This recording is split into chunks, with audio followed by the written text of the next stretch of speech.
So my chicken is finished slow cooking. You can tell by grabbing a limb, and it should just very easily break away. The joint should just open right up, and that's when you know it's done. And lots of beautiful juices around it. So I'm going to show you how I separate it. I just pull out, start with the limbs.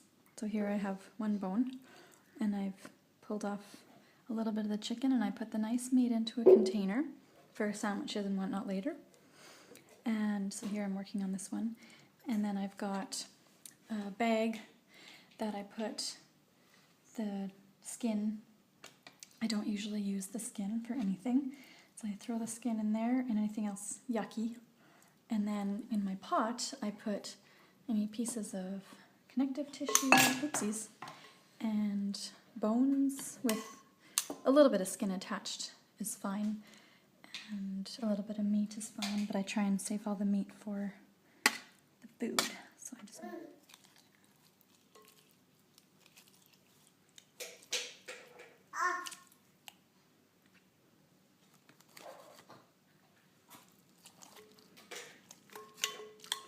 and then you can just reach in there, and I wouldn't do it right now in the process probably.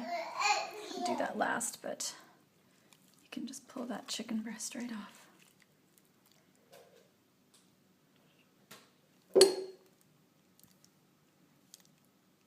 So when that's cool, that'll cut up nicely for sandwiches.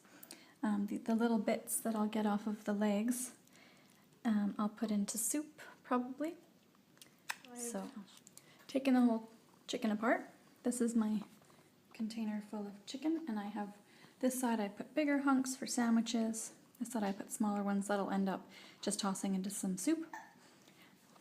This is my discard skin and other gunk that I can't identify, and this is my pot full of bones and cartilage.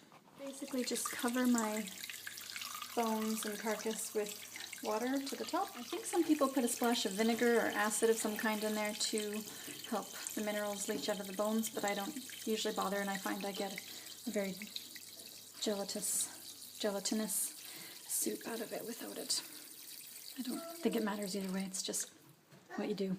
So there's my started chicken stock. There's the carcass at the bottom, covered in water, and a couple stalks of celery, stalks of celery, 2 carrots, and an onion quartered.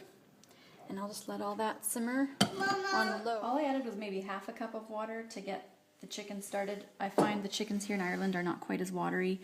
Back home I wouldn't put water into any chicken. I don't know if that's good or bad. That's just what I've done here. So then I just strain this to get any little bits of gunk out.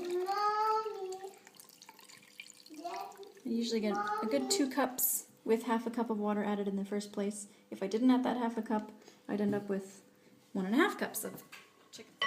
And you'll start to see the fat separate from the juices already. Here's my chicken stock after 2 days. I've added water 2 times just to keep it about an inch below the top there. That's just my way. And I think I'll probably stop it tonight. This looks pretty good, and it smells delicious. There. And you can see that it's full on jello. That's the sign of a nice healthy stock. I'm going to pull out the solid bits, and again I have a bag set up for garbage. I take out the big pieces, and then I'll dump the rest through a strainer. I find if you try and do this whole thing through a strainer, it splatters everywhere.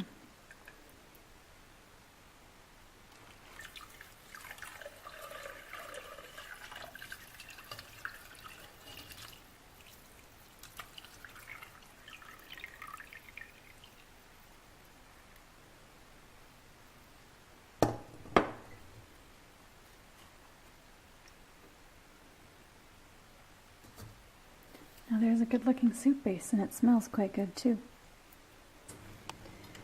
For a kick of flavor, I'll add a vegetable bouillon cube,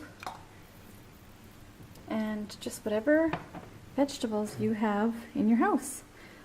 So I've got any chicken we haven't used for sandwiches, some frozen beans, some cauliflower and broccoli, peas and corn. There's no right or wrong vegetables or amounts. You just chuck it in. This is some carrots we canned from our garden last year, and I'm going to put the juice in and everything because it's just carrot water.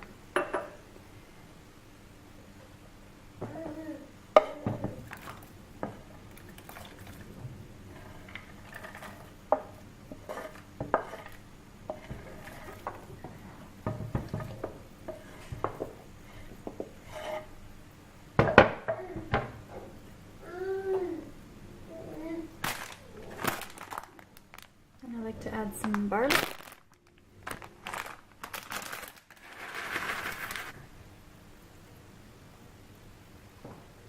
And just let that simmer away until you're ready to eat. Tape now. So one chicken I paid 8 euros for my chicken. Slow cooked it. 2 adults and 1 toddler and a baby.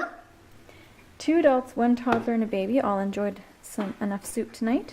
I have 1 serving for lunch for each of us tomorrow and another for the freezer. And I have an ice cube tray full of, well, 1.5 ice cube trays full of stock for other future uses. So you get lots of food out of 1 chicken. Plus the sandwiches and the quesadillas we have.